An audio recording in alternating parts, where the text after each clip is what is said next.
Je m'appelle Nancy et j'ai 27 ans. J'ai un bon travail, mon propre logement et assez d'argent pour vivre confortablement. Mais pour en arriver là? C'est une histoire pleine de rebondissements que je n'aurais jamais imaginé. Tout a commencé quand j'avais 15 ans. C'est à ce moment-là que ma mère est morte. Mon père a essayé de tenir le coup, mais on voyait bien qu'il était en train de s'effondrer. Puis, à peine un an plus tard, il m'a lâché une bombe. Nancy, j'aimerais te présenter Sarah, a-t-il dit un soir, debout dans notre cuisine avec cette femme qui semblait à peine plus âgée que ma cousine de l'université.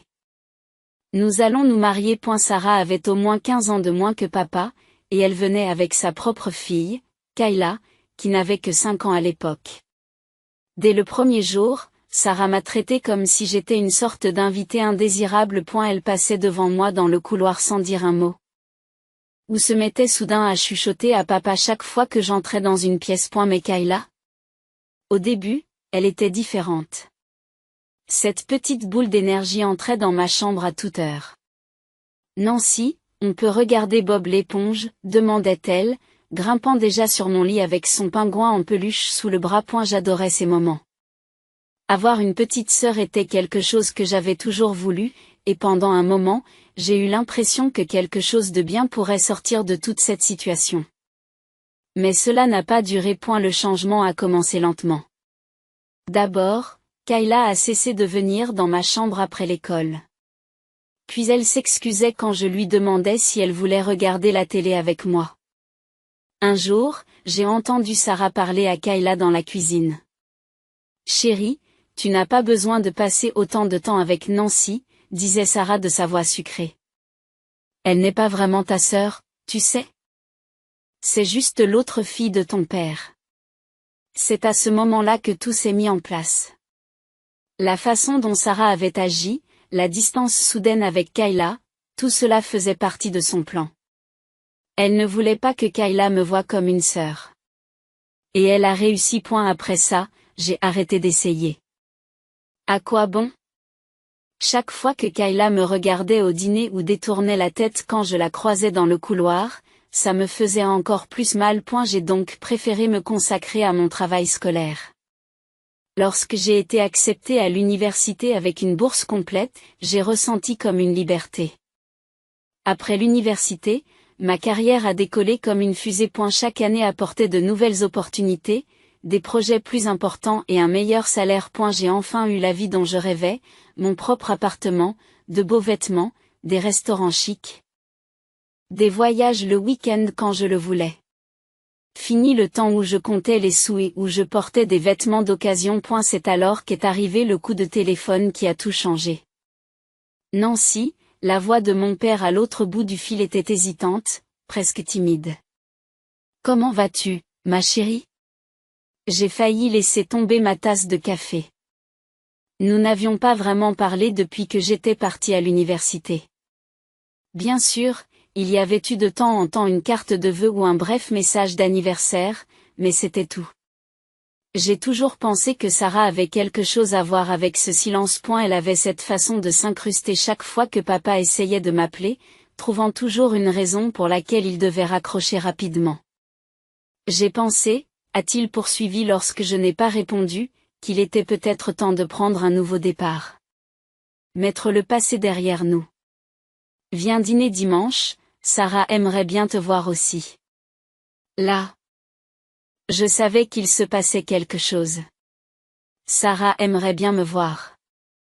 Mais la curiosité a pris le dessus, et ce dimanche-là, je me suis retrouvée à m'arrêter dans leur allée. À ma grande surprise, Sarah m'a accueillie à la porte avec un grand sourire et m'a même serrée dans ses bras. « Nancy, tu nous as tellement manqué. » J'y suis restée raide dans son étreinte, me demandant si je n'étais pas entrée dans la zone du crépuscule. C'était la même femme qui avait un jour oublié de me dire que le dîner de famille avait été décalé, me laissant seule à une table vide. Les visites sont devenues régulières par la suite.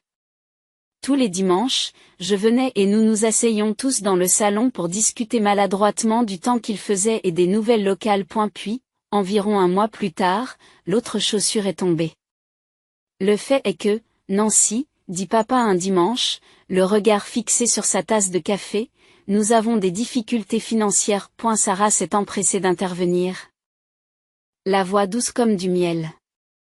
La maison a besoin de temps de réparation et les factures ne cessent de s'accumuler. Nous n'aimons pas demander, mais, au début, il s'agissait d'aider à payer les factures d'électricité. Ensuite, c'était l'argent pour l'épicerie. Puis sont venues les réparations, un nouveau chauffe-eau, la réparation du toit, le remplacement de la vieille chaudière. Chaque fois qu'ils appelaient, les montants augmentaient, mais je continuais à payer. Après tout, c'était la famille. Non, Kayla, désormais adolescente, est restée la seule constante dans cette mer de changement. Alors que papa et Sarah avaient fait un virage à 180 degrés, elle était restée exactement la même, froide et distante. Lors de mes visites, elle s'affalait dans un coin du salon, le visage plongé dans son téléphone, ne levant la tête que pour marmonner un « hey », hésitant lorsqu'elle était obligée de reconnaître mon existence. Parfois, je la surprenais en train de m'observer quand elle pensait que je ne regardais pas, avec cette expression étrange sur son visage, pas tout à fait de la haine, mais quelque chose qui s'en rapprochait. Je me disais que c'était juste la différence d'âge. Après tout, quel jeune de 17 ans a envie de passer du temps avec sa demi-sœur de 27 ans? Peut-être que si nous avions été plus proches en âge, les choses auraient été différentes. Mais au fond de moi, je savais que ce n'était pas ces à point et la graine que Sarah avait plantée toutes ces années auparavant s'était transformée en murs épais et épineux entre nous. Aucune somme d'argent ni aucun dîner dominical forcé n'y changerait rien. L'appel est arrivé un mardi soir, alors que je triais mon courrier. Le numéro de Sarah qui clignotait sur l'écran de mon téléphone signifiait généralement qu'une autre facture devait être payée, alors je me suis préparée avant de répondre. Nancy, nous préparons quelque chose de spécial, se réjouit Sarah. Sa voix vibrant pratiquement d'excitation. Kayla aura 18 ans le mois prochain, et nous voulons que ce soit absolument parfait. Le problème, c'est que nous sommes un peu à court d'argent en ce moment. Et nous espérions, bien sûr qu'il l'espérait. Je me frotte les tempes, retenant un soupir. À quel genre de fête pensez-vous? Rien d'extravagant, m'a rapidement assuré Sarah. Juste une belle fête dans le jardin. Mais nous voulons que ce soit spécial, tu sais? De la bonne nourriture, de belles décorations, tous ses amis. Je me suis surprise à acquiescer, malgré mon scepticisme initial. Peut-être que cela pourrait être différent. Peut-être que c'était l'occasion de combler le fossé qui nous séparait, Kayla et moi. Après tout, 18 ans, ce n'est pas rien. Je me souvenais encore de la fête de mes 18 ans, même si la mienne avait été beaucoup moins importante et s'était déroulée dans une pizzeria locale. Tu as besoin d'aide, pourquoi en particulier? Demandai-je. En prenant déjà mon ordinateur portable. Eh bien. Sarah hésite. La plus grosse dépense sera la nourriture et les boissons. Nous voulons qu'il y en ait assez pour tout le monde, et tu sais comment les adolescents mangent. J'ai consulté le site internet d'un traiteur local auquel j'avais fait appel pour des événements professionnels. Je peux m'occuper de la restauration, ai-je proposé. Ils font du bon travail, entrées, plats principaux, boissons, et ils font de superbes gâteaux. J'ai passé l'heure suivante à discuter avec eux des options de menu, en essayant d'imaginer le visage de Kayla lorsqu'elle verrait le menu. Serait-ce enfin la chose qui allait dégeler la glace entre nous? Je me suis même surprise à m'enthousiasmer pour l'organisation de la fête. Puis, quelques jours plus tard, papa a rappelé. Nancy, ma chérie, il faut qu'on parle d'autre chose, dit-il d'une voix sérieuse. Il s'agit de l'avenir de Kayla. Je me suis installée dans mon fauteuil préféré, sentant que cette conversation ne serait pas rapide. De quoi s'agit-il? Eh bien, elle va bientôt passer son bac, et elle veut aller à l'université, dit-il en faisant une pause.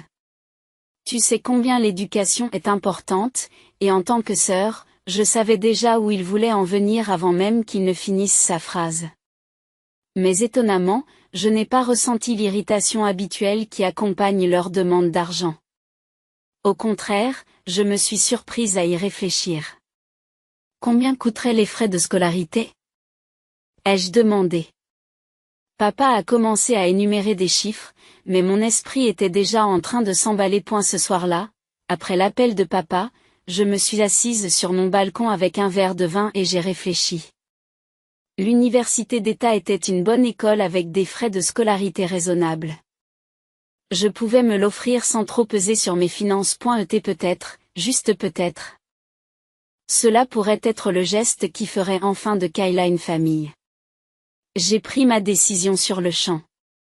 Je l'ai dénoncé lors de sa fête d'anniversaire, mon cadeau serait de payer ses études supérieures. J'ai passé les jours suivants à finaliser les arrangements avec les traiteurs, à choisir le modèle de gâteau parfait et à rédiger ce que je dirais lorsque je ferai mon annonce. 2 jours avant la fête, mon téléphone a sonné alors que je passais en revue la dernière commande du traiteur. Le nom de Kayla s'est affiché sur l'écran et mon cœur a fait un bond. Elle ne m'avait jamais appelé auparavant. Hey, Kayla, je finalisais juste quelques détails de la fête. Oui, à ce propos, me coupa-t-elle, la voix froide et professionnelle. Je suis en train de revoir la liste des invités. Maman et papa ont invité beaucoup trop de monde. Alors je fais des coupes. Je t'enlève aussi de la liste. Ces mots m'ont fait l'effet d'une gifle. J'ai retiré le téléphone et je l'ai regardé pendant un moment, persuadé d'avoir mal entendu. Quoi? Kayla, je ne comprends pas, je suis ta sœur. Elle a ri, et le son était comme un craquement de glace. Non, tu ne le es pas. C'est un peu le but. Cette fête est réservée aux membres de la famille et aux amis proches. Tu n'es ni l'un ni l'autre. Je ne t'ai jamais aimé comme ça. Tu étais juste là. Une fille au hasard qui vivait dans notre maison. J'ai serré le bord du comptoir, mes jointures devenant blanches. La pièce semblait tourner légèrement. Au fait, dit-elle, et je pouvais entendre le sourire dans sa voix, si tu m'as déjà offert un cadeau ou quoi que ce soit d'autre, tu peux simplement me l'envoyer. Tu sais, par coursier ou quelque chose comme ça. La ligne s'est coupée avant que je puisse répondre. J'y suis restée assise pendant ce qui m'a semblé être des heures. Le regard perdu dans le vide, mon téléphone serré dans ma main tremblante. Puis j'ai fait quelque chose que je n'avais pas fait depuis des années, j'ai appelé mon père en larmes. Papa, ma voix s'est brisée, étais-tu au courant? Tu savais que Kayla ne m'invitait pas à sa fête? Oh, chérie, soupira-t-il, comme si j'étais encore une enfant se plaignant d'un genou écorché. Ne le prends pas si personnellement. Tu sais comment sont les adolescents. Tu es plus âgée et plus sage qu'elle, Nancy. La famille aide la famille. La famille, j'ai haussé le ton. Kayla vient de dire explicitement que je ne suis pas de la famille. Soudain, la voix de Sarah s'est fait entendre, claire et nette. Écoute-moi bien, Nancy. Tu as réussi, tu es riche, c'est ton devoir de nous aider. Nous sommes ta famille, que Kayla te veuille ou non à sa fête. J'ai ouvert la bouche pour répondre, mais la ligne s'est coupée. Sarah m'avait raccroché au nez. J'étais assise dans ma cuisine, entourée de plans de fête et de menus de traiteur, me sentant comme la plus grande idiote du monde. Tout ce temps passé à faire des chèques, à essayer d'acheter mon chemin dans leur cœur, et voilà ce qu'ils pensaient vraiment de moi. Juste un distributeur de billets avec des jambes. Une source d'argent pratique qui ne méritait même pas une invitation à la fête qu'elle finançait. L'écran de l'ordinateur portable s'est assombri, puis est devenu noir, mais je suis restée assise là, à regarder mon reflet dans le verre noir. Derrière moi, je pouvais voir le tableau en liège où j'avais épinglé la lettre d'acceptation de l'université d'État, celle que j'avais prévu de montrer à Kayla lorsque j'avais annoncé que je paierais ses études. J'ai trouvé le numéro du traiteur, puis j'ai hésité. La partie rationnelle de mon cerveau m'a rappelé qu'annuler maintenant serait jeter de l'argent par les fenêtres.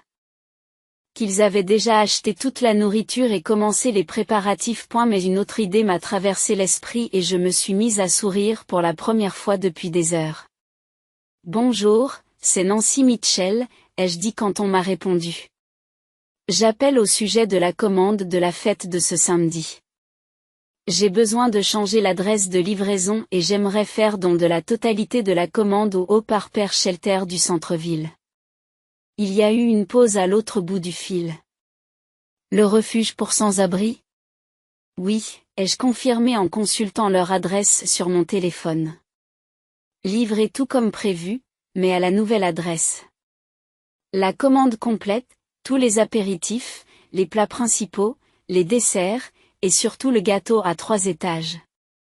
Ne changez rien. Après avoir raccroché, je me suis sentie plus légère. Le nœud d'anxiété dans ma poitrine s'était desserré, remplacé par une certitude tranquille. Je ne me sentais même pas coupable, après tout.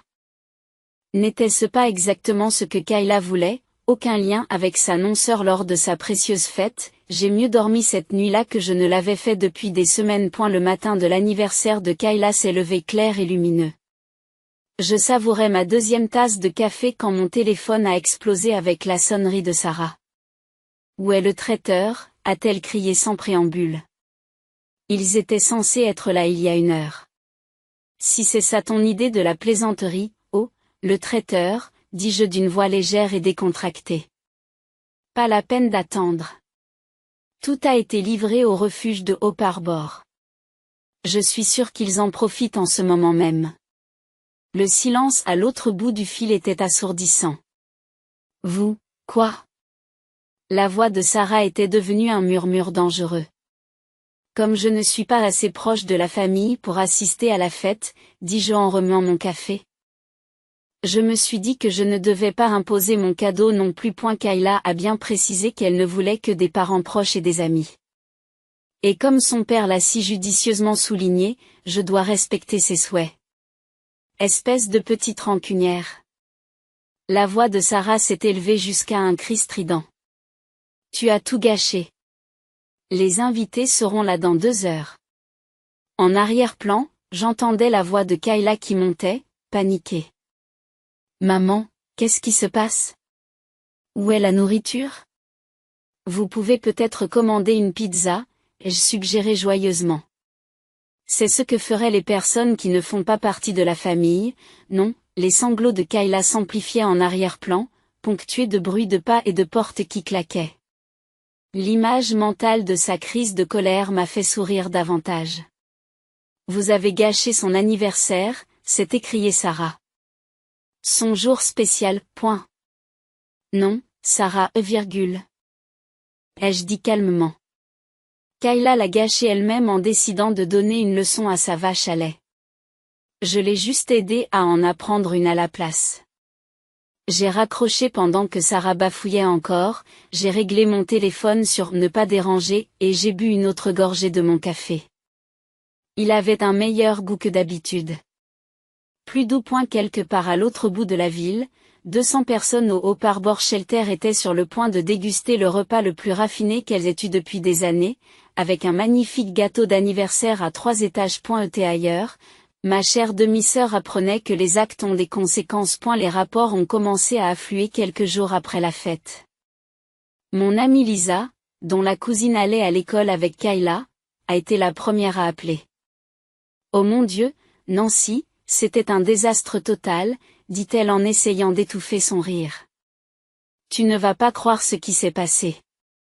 Quand aucun traiteur ne s'est présenté.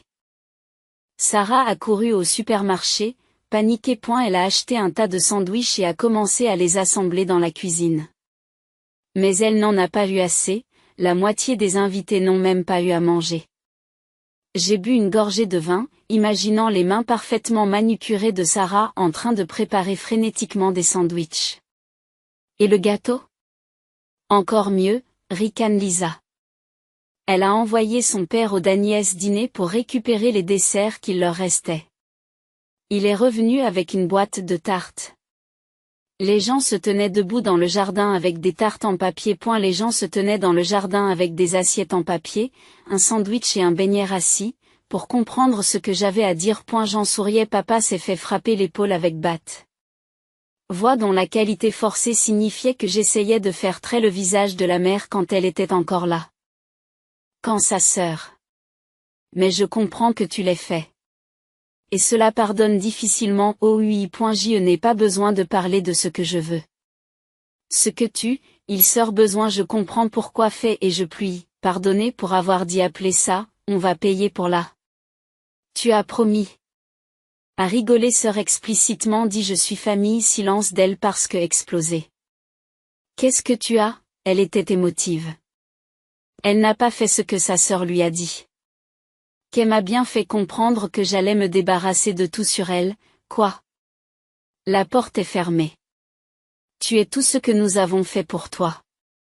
Tout point et la famille nous aide, Nancy, c'est exactement ce que je veux dire, papa, d'une voix tranchante. Qu'est-ce que tu as fait, à part prendre de l'argent à Cristal et à moi? Non, plus de factures, plus de réparations et plus de frais d'inscription à l'université. Sarah et toi pouvez trouver comment payer les études de Kayla vous-même. Au revoir. Papa. Le cadre contenant l'annonce de l'inscription de Kayla à l'université est toujours sur mon bureau. Peu après tout ce que j'ai fait, j'ai appelé Rachel, puis l'oncle Mike, suivi de cousins à qui je n'avais pas parlé depuis des années. Que as-tu fait exactement, à part prendre mon argent et me traiter comme un étranger? Non, papa, j'en ai fini. Plus de chèques, plus de factures, plus de réparations, et certainement pas de frais d'inscription à l'université. Sarah et toi pouvez vous débrouiller seuls pour payer les études de Kayla. Au revoir, papa. Le cadre coûteux qui contenait l'annonce de mon projet de fonds d'études pour Kayla était toujours sur mon bureau. Je l'ai pris, l'ai regardé une dernière fois, puis l'ai jeté à la poubelle. Et la campagne a commencé environ 3 jours après ma conversation avec papa. J'ai d'abord reçu des appels de tante Rachel, puis d'oncle Mike, suivi par des cousins à qui je n'avais pas parlé depuis des années. Mon téléphone bourdonnait constamment de messages et de boîtes vocales, tous disant des variations de la même chose. Nancy, tu ne peux pas faire ça à ta sœur. La famille doit rester unie. Pense à l'avenir de Kayla. Apparemment, papa et Sarah n'ont pas chômé, diffusant leur version des faits à qui voulait bien l'entendre. Pauvre Kayla, privée d'éducation par sa cruelle demi-sœur, qui refusait de partager ses richesses. Ils n'ont pas parlé de me désinviter de la fête ou de déclarer que je n'étais pas de la famille. J'ai cessé de répondre aux appels de numéros que je ne reconnaissais pas. Lorsque des membres de ma famille m'appelaient, je raccrochais dès qu'ils parlaient de Kayla ou de l'université. Au bout de quelques jours, j'ai complètement éteint mon téléphone. Mais il n'en avait pas encore fini. Un matin, j'ai ouvert la porte de mon appartement et j'ai trouvé Sarah et Kayla debout. Sarah avait le doigt posé sur la sonnette, prête à appuyer dessus jusqu'à ce que je réponde. Je leur ai fermé la porte au nez. Elles sont revenues le lendemain. Et le suivant. Parfois ensemble, parfois séparément. J'ai commencé à utiliser l'entrée arrière de mon immeuble et j'ai demandé au portier de ne pas les laisser monter. Puis, environ une semaine après que tout se soit passé, un message de Kayla est apparu sur mon téléphone. Nancy, il faut qu'on parle. Je sais que j'ai réagi de manière excessive à la fête. C'était stupide de tout prendre au sérieux, la liste des invités n'était qu'une blague. On ne peut pas oublier ça et aller de l'avant? S'il te plaît, j'ai regardé le message pendant un long moment et j'ai laissé échapper un petit rire. Maintenant, c'était une blague? Maintenant qu'elle avait compris que ses actes avaient des conséquences, tout d'un coup, tout n'était qu'un stupide malentendu. Tu as raison, répondis-je, c'était une blague. Et j'ai trouvé ça hilarant.